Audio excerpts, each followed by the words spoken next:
ദേവമനുഷ്യന്റെ സ്നേഹഗീത അധ്യായം 200 വാല്യം 5 ആഗിലെ ഗുരുവിനെ കണ്ടുമുട്ടുന്നു. ഈശോ തനിയെ തീക്ഷ്ണനായ സൈമണിന്റെ വീട്ടിലേക്ക് പോകുന്നു. സന്ധ്യാസമയമാണ്. പകലിന്റെ വലിയ പ്രകാശം കഴിഞ്ഞ് ഇരുട്ടായി തുടങ്ങുമ്പോൾ എല്ലാം പ്രശാന്തവും സമാധാനപൂർണവുമായിരിക്കുന്നു. അടുക്കളവാതിലിലേക്ക് നോക്കി ഒരു വാക്ക് അഭിവാദ്യമായി പറഞ്ഞിട്ട് മുകളിലേക്ക് പോവുകയാണ്. മുകളിലത്തെ മുറി അത്താഴത്തിനായി ഒരുക്കിയിട്ടുണ്ട്. അവിടെ ഇരുന്ന് ധ്യാനിക്കാനാണ് ഈശോ പോകുന്നത്.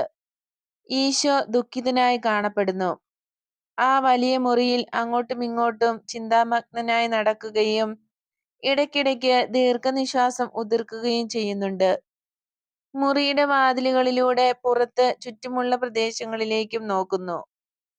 പുറത്തിറങ്ങി മട്ടുപ്പാവിലൂടെ ചുറ്റും നടക്കുകയും വീടിന്റെ പിൻഭാഗത്ത് ഒരു കിണറിൽ നിന്ന് വെള്ളം കോരി സലോമിക്ക് കൊടുത്ത് സഹായിക്കുന്ന എൻഡോറിലെ ജോണിനെ നോക്കുകയും ചെയ്യുന്നു. ഈശോ തല കുലുക്കുകയും നെടുനിശ്വാസം ഉതിർക്കുകയും ചെയ്യുന്നുണ്ട്. ഈശോ നോക്കുന്നെന്ന് മനസ്സിലാക്കിയ ജോൺ മുകളിലേക്ക് നോക്കി ചോദിക്കുന്നു, ഗുരുവേ, എന്നെ കൊണ്ട് എന്തെങ്കിലും ആവശ്യമുണ്ടോ? ഇല്ല, ഞാൻ നിന്നെ നോക്കിയെന്ന് മാത്രമേയുള്ളൂ. ജോൺ നല്ലവനാണ്, അവൻ എന്നെ സഹായിക്കുന്നുണ്ട്, സലോമി പറയുന്നു. ആ സഹായത്തിന് ദൈവം അവന് പ്രതിഫലം നൽകും. ഈ വാക്കുകൾ പറഞ്ഞ ശേഷം ഈശോ മുറിയിലേക്ക് പോയി ഇരിക്കുന്നു.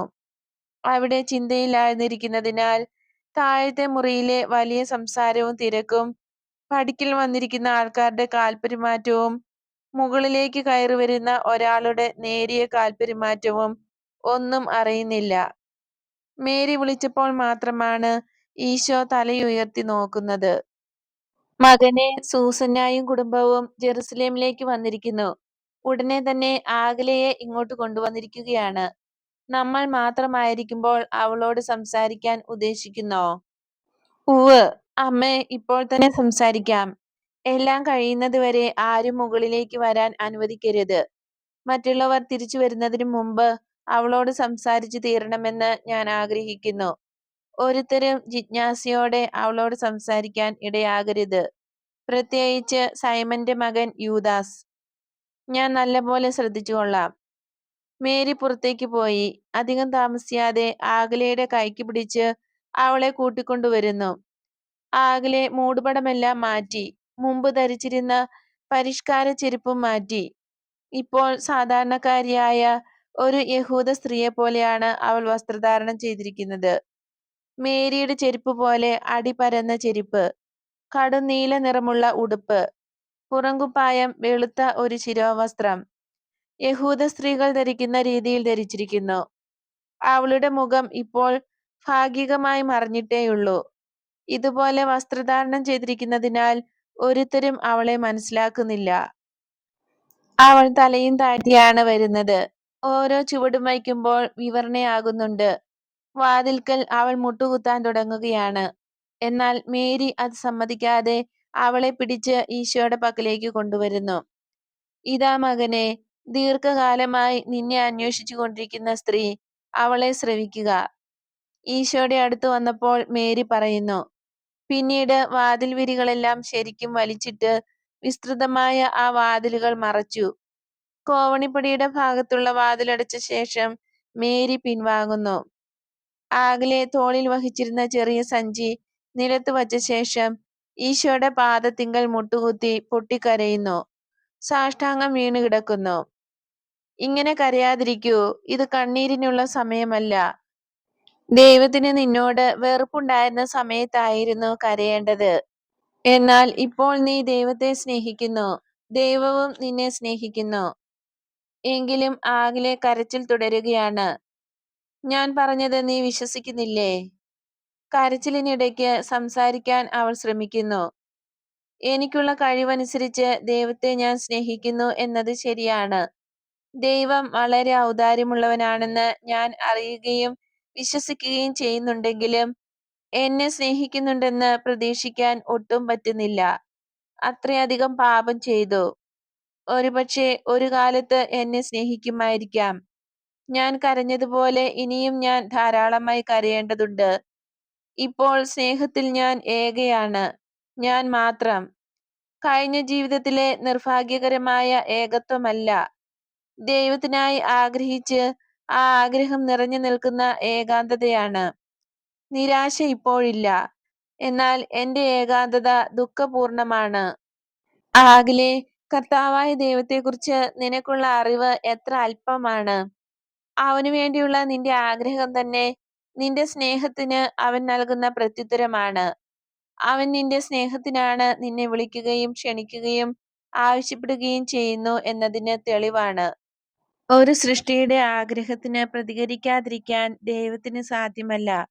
കാരണം എല്ലാത്തിന്റെയും കർത്താവും സൃഷ്ടാവുമായ അവിടുന്നാണ് ഈ ആഗ്രഹം ഹൃദയത്തിൽ അങ്കുരിപ്പിക്കുന്നത്. അവനത് അങ്കുരിപ്പിക്കുന്നത് എന്തുകൊണ്ടാണ്?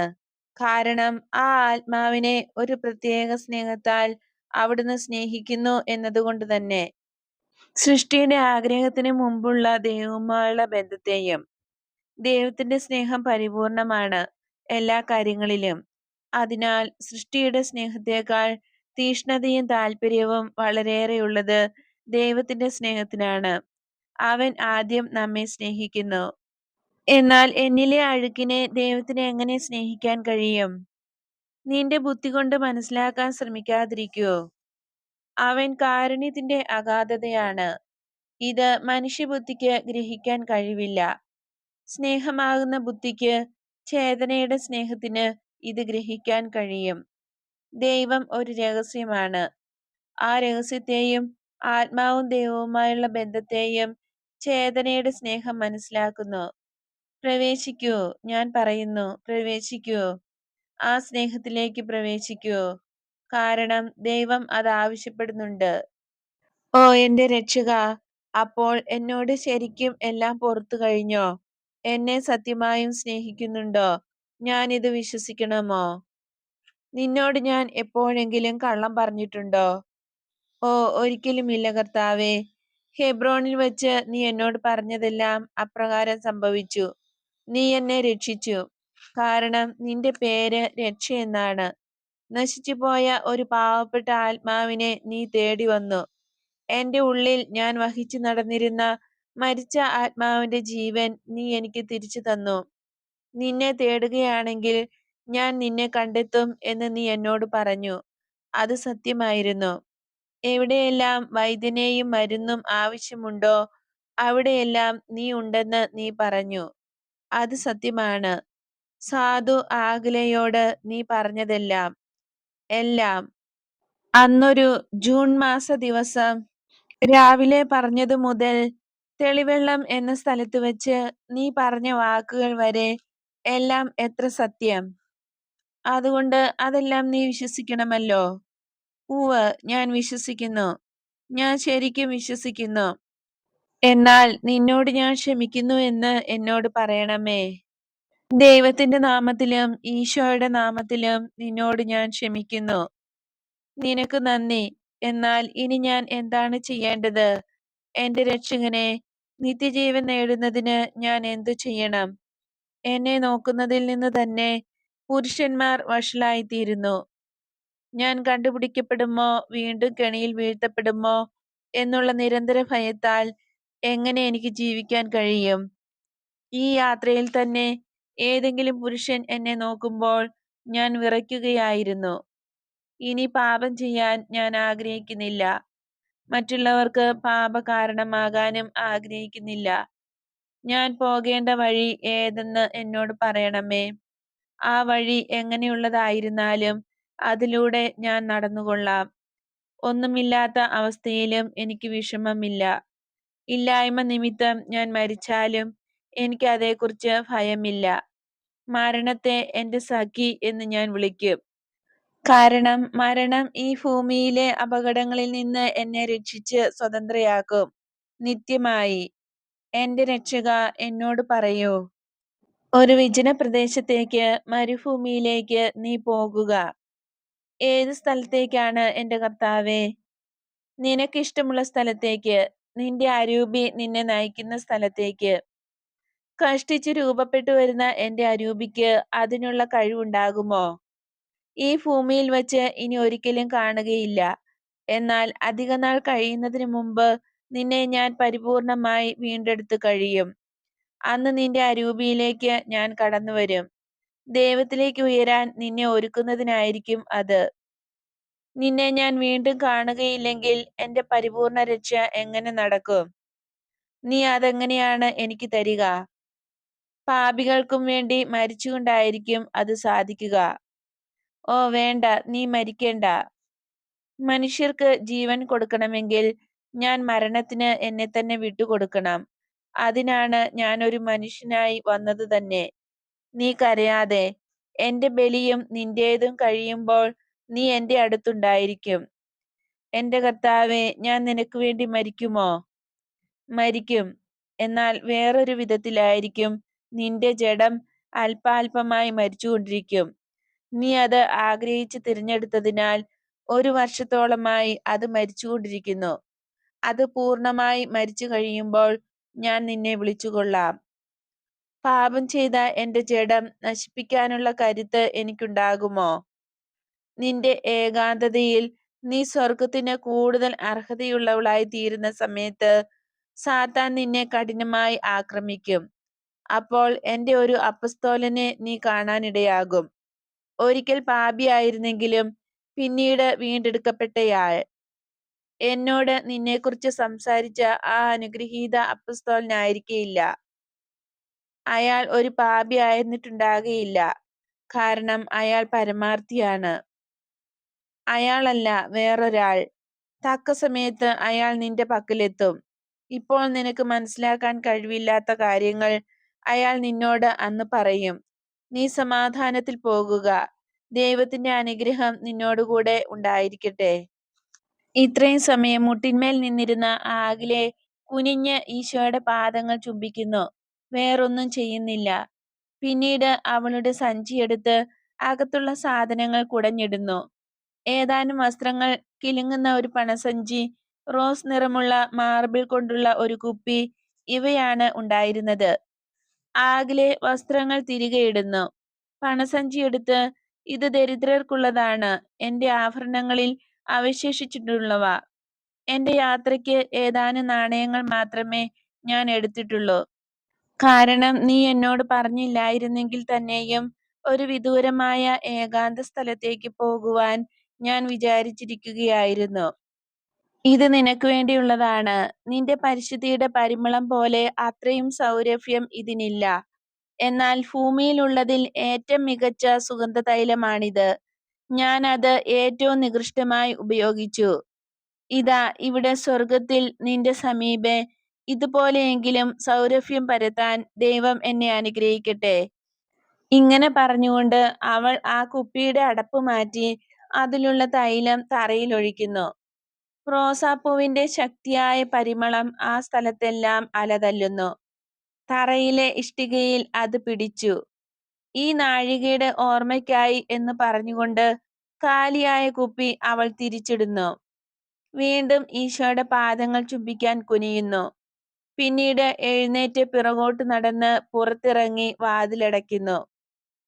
അവൾ നടന്നു നീങ്ങുന്ന ശബ്ദം കുറഞ്ഞു കുറഞ്ഞു വരുന്നു. ഇടയ്ക്ക് മേരിയോട് ഏതാനും വാക്കുകൾ പറയുന്നുണ്ട്. വീണ്ടും നടന്ന് കോവണിപ്പടികളിൽ ഇറങ്ങിപ്പോകുന്നു. കാൽപെരുമാറ്റവും കേൾക്കാതായി. ആഗ്ലയുടെ പണസഞ്ചി ഈശോയുടെ പാദത്തിനരികിൽ കിടക്കുന്നു. മുറി മുഴുവൻ സൗരഭ്യവും. ഇത് മാത്രമാണ് ആഗ്ലയുടേതായി അവിടെ അവശേഷിച്ചിട്ടുള്ളത്. ഈശോ എഴുന്നേൽക്കുന്നു. പണസഞ്ചി എടുത്ത് സൂക്ഷിച്ചു വയ്ക്കുന്നു. ഒരു വാതായനത്തിൽ കൂടെ പുറത്തു വഴിയിലേക്ക് നോക്കി. യൂത സ്ത്രീകളുടെ രീതിയിൽ വസ്ത്രം ധരിച്ച് ഏകയായി ബെത്ലഹേമിലേക്കുള്ള ആഗ്ലയുടെ പോക്ക് കണ്ട് പുഞ്ചിരി തൂകുന്നു. അവളെ അനുഗ്രഹിക്കുന്ന വിധത്തിൽ കൈകൾ ഉയർത്തിയ ശേഷം മട്ടുപ്പാവിലേക്ക് പോയി വിളിക്കുന്നു, അമ്മേ. മേരി വേഗത്തിൽ മുകളിലേക്ക് കയറി വന്നു. നീ അവളെ സന്തോഷവതിയാക്കി. മകനെ, അവൾ സമാധാനവും ശക്തിയും പ്രാപിച്ചാണ് പോയത്. ശരിയാണമ്മേ. ആൻഡ്രു വന്നു കഴിയുമ്പോൾ അവനെ എന്റെ പക്കലേക്ക് പറഞ്ഞയക്കണം. വേറെ ആരെങ്കിലും ഇങ്ങോട്ട് വരുന്നതിന് മുമ്പ്. അല്പസമയം കഴിഞ്ഞപ്പോൾ തിരിച്ചു വന്ന അപ്പസ്തോലന്മാരുടെ സ്വരം താഴെ കേൾക്കുന്നു. ആൻഡ്രു മുകളിലേക്ക് വന്ന് ചോദിക്കുന്നു, ഗുരുവേ, ഞാനെന്താണ് ചെയ്യേണ്ടത്? ഇങ്ങു വരൂ. ഒരുത്തരും അറിയുകയില്ലാത്ത ഒരു കാര്യം നിന്നോട് പറയാൻ പോവുകയാണ്. ആൻഡ്രൂ, ദൈവത്തിന്റെ നാമത്തിലും ഒരാത്മാവിന്റെ നാമത്തിലും നിനക്ക് ഞാൻ നന്ദി പറയുന്നു. നന്ദിയോ? അതെന്തിനാണ്? ഈ സൗരഭ്യം നിനക്ക് മനസ്സിലാകുന്നില്ലേ? മൂടുപടം ധരിച്ച് നടന്നിരുന്ന ആ സ്ത്രീയുടെ ഓർമ്മയ്ക്കാണിത്. അവൾ വന്നിരുന്നു. അവൾ രക്ഷിക്കപ്പെട്ടു. ഒരു ചെറിയുടെ ചുവപ്പ് പോലെ ആൻഡ്രുവിന്റെ മുഖം ചുവന്നു. മുട്ടിന്മേൽ നിന്നിട്ട് വികാരാധിക്യം കൊണ്ട് ശബ്ദിക്കാനാകുന്നില്ല. അവസാനം ഇത്രയും പറയുന്നു: എനിക്ക് സന്തോഷമായി. കർത്താവ് വാഴ്ത്തപ്പെട്ടവനാകട്ടെ. ശരി, എഴുന്നേൽക്കൂ. അവൾ വന്നിരുന്നുവെന്ന് മറ്റുള്ളവരോട് പറയണ്ട. ഞാൻ അറിഞ്ഞ ഭാവമേ കാണിക്കയില്ല ഗുരുവേ. നിനക്ക് പോകാം. നിൽക്കൂ. സൈമന്റെ മകൻ യൂദാസ് എത്തിയിട്ടുണ്ടോ? ഉണ്ട്. ഞങ്ങളുടെ കൂടെ വരാൻ ഇഷ്ടമായിരുന്നു. എത്ര നുണയാണ് പറയുന്നത്! കർത്താവേ, എന്തുകൊണ്ടാണ് അവൻ ഇങ്ങനെ കള്ളം പറയുന്നത്? കാരണം അവൻ ചീത്തയാക്കപ്പെട്ട ഒരു കുട്ടിയാണ്. എന്നോട് നേര് പറയൂ. നിങ്ങൾ വഴക്കടിച്ചില്ലേ? ഇല്ല. എന്റെ ജ്യേഷ്ഠന് ആ കുട്ടിയെ കിട്ടിയതിനാൽ വലിയ സന്തോഷത്തിലാണ്. വഴക്ക് പിടിക്കാനൊന്നും താല്പര്യമില്ല. മറ്റുള്ളവർ നിനക്കറിയാമല്ലോ, വളരെ വിവേകമുള്ളവരാണ്. ഞങ്ങൾക്കെല്ലാം മനസ്സിൽ അവനോട് അതൃപ്തിയാണെന്നുള്ളത് ശരി. എന്നാൽ അത്താഴം കഴിഞ്ഞ് അവൻ വീണ്ടും പോവുകയാണ്. വേറെ സ്നേഹിതർ എന്നവൻ പറയുന്നു. ഓ, എന്നിട്ട് വ്യഭിചാരിണികളെ അവൻ ഹീനമായി കരുതി നിന്ദിക്കുകയും ചെയ്യുന്നുണ്ട്. നല്ലവനായിരിക്കൂ ആൻഡ്രൂ. ഇന്ന് രാത്രി നിനക്കും സന്തോഷമായിരിക്കുമല്ലോ. അതെ ഗുരുവേ, എനിക്കും കാണാൻ കഴിയാത്തതെങ്കിലും മാധുര്യം നിറഞ്ഞ ഒരു പിതൃത്വമുണ്ട്. ഞാൻ എന്നാൽ പോകട്ടെ. സ്വല്പസമയം കഴിഞ്ഞ് അപ്പസ്തോലന്മാരെല്ലാവരും ബാലനും എൻഡോറിലെ ജോണും മുകളിലേക്ക് വരുന്നു. വിളക്കും പാത്രങ്ങളുമെല്ലാമായി സ്ത്രീകൾ അവരുടെ പിന്നാലെ. അവസാനം ലാസറസും സൈമണും വന്നു. മുറിയിൽ കയറിയ ഉടനെ എല്ലാവരും വിസ്മയത്തോടെ പറയുന്നു: ഹാ, അത് ഇവിടെ നിന്നാണ് വന്നത്. എല്ലാവരും റോസാപ്പൂവിന്റെ സൗരഭ്യം നിറഞ്ഞു നിൽക്കുന്ന ആ വായു ആസ്വദിക്കുകയാണ്. ആരാണ് സുഗന്ധതൈലം ഇവിടെ ഒഴിച്ചത്? മർത്ത ആയിരിക്കും, പലരും അഭിപ്രായപ്പെടുന്നു. അത്താഴം കഴിഞ്ഞ് എന്റെ സഹോദരി വീട്ടിൽ നിന്നിറങ്ങിയില്ലല്ലോ, ലാസറസ് പറയുന്നു. എന്നാൽ പിന്നെ ആര്? അസിറിയയിലെ ഗവർണർ വന്നായിരിക്കും, പത്രോസ് നേരം പോക്കായി പറയുന്നു. യാതൊരു ഉപകാരവുമില്ലാതെ ഇങ്ങനെ രക്ഷ പ്രദർശിപ്പിക്കുന്നതിന് പകരം ഇതിന് ചെലവാക്കിയ പണം ദരിദ്രർക്ക് കൊടുക്കാമായിരുന്നു. എത്രയധികം ദരിദ്രരാണുള്ളത്! നമ്മൾ കൊടുക്കുന്നവരാണെന്നും അവർക്കറിയാം. എന്റെ കയ്യിലാണെങ്കിൽ ഒറ്റ തുട്ടു പോലും ബാക്കിയില്ല, കറിയോത്തുകാരൻ ദേഷ്യത്തോടെ പറയുന്നു. പിന്നെ നമുക്കാണെങ്കിൽ ഒരാട്ടിൻകുട്ടിയെ വാങ്ങണം. അത്താഴത്തിന് മുറി വാടകയ്ക്കെടുക്കണം. എന്നാൽ എല്ലാം നിങ്ങൾക്ക് ഞാൻ തന്നല്ലോ, ലാസറസ് പറയുന്നു. അത് ശരിയല്ല. കർമ്മത്തിന്റെ ഭംഗി അത് കളയുന്നു. നിയമം ഇങ്ങനെയാണ് പറയുന്നത്: നിനക്കും നിന്റെ കുടുംബത്തിനും വേണ്ടി നീ ഒരാട്ടിൻകുട്ടിയെ എടുക്കണം, അല്ലാതെ നീ ഒരാട്ടിൻകുട്ടിയെ സ്വീകരിക്കണമെന്നല്ല പറയുന്നത്. ബർത്തലോമ്യോ പെട്ടെന്ന് തിരിഞ്ഞു നോക്കി. എന്തോ പറയാൻ വാ പൊളിച്ചു. എന്നാൽ ഉടൻ അടച്ചു കളഞ്ഞു. സ്വയം നിയന്ത്രിക്കാനുള്ള പരിശ്രമത്തിൽ പത്രോസ് ആകെ ചുവന്നു. എന്നാൽ വീട്ടുടമയായ തീഷ്ണനായ സൈമൺ സംസാരിക്കേണ്ടത് ആവശ്യമാണെന്ന് കണ്ടതിനാൽ പറയുന്നു: അതെല്ലാം മറന്ന് എന്റെ സ്നേഹിതനായ ലാസറസിനോട് എല്ലാവരും ബഹുമാനത്തോടെ വർത്തിക്കണമെന്ന് ഞാൻ ആഗ്രഹിക്കുന്നു. വളരെ നന്നായി സൈമൺ. മൗനമായിരുന്നാൽ പത്രോസ് പൊട്ടിത്തകരുമെന്ന് തോന്നുന്നു. വളരെ നന്നായി. പഠിപ്പിക്കാൻ അധികാരമുള്ളത് ഗുരുവിന് മാത്രമാണെന്നുള്ള കാര്യം നമ്മൾ വിസ്മരിക്കുന്നു എന്നും എനിക്ക് തോന്നുന്നുണ്ട്. യൂദാസ് മറക്കുന്നു എന്ന് പറയുന്നതിന് പകരം നമ്മൾ മറക്കുന്നു എന്ന് പറയാൻ പത്രോസിന് കഠിനാധ്വാനം വേണ്ടി വന്നു. അത് സത്യമാണ്. എന്നാൽ എനിക്ക് ആകെ ഒരു പ്രയാസമാണ്. ഗുരുവേ, ഞാനതിൽ ഖേദിക്കുന്നു. ശരി, ഞാനും നിനക്ക് മറുപടി തരുന്നു. നന്ദി എന്നുള്ളത് ഒരു വലിയ സുഹൃതമാണ്. ലാസറസിനോട് എനിക്ക് നന്ദിയുണ്ട്. രക്ഷിക്കപ്പെട്ട ആ സ്ത്രീ എന്നോട് നന്ദി കാണിച്ചതുപോലെ എന്റെ അനുഗ്രഹമാകുന്ന പരിമള തൈലം ലാസറസിന്റെ മേൽ ഞാൻ ഒഴിക്കുന്നു. ഇത് എല്ലാവരുടെയും പേർക്കാണ്.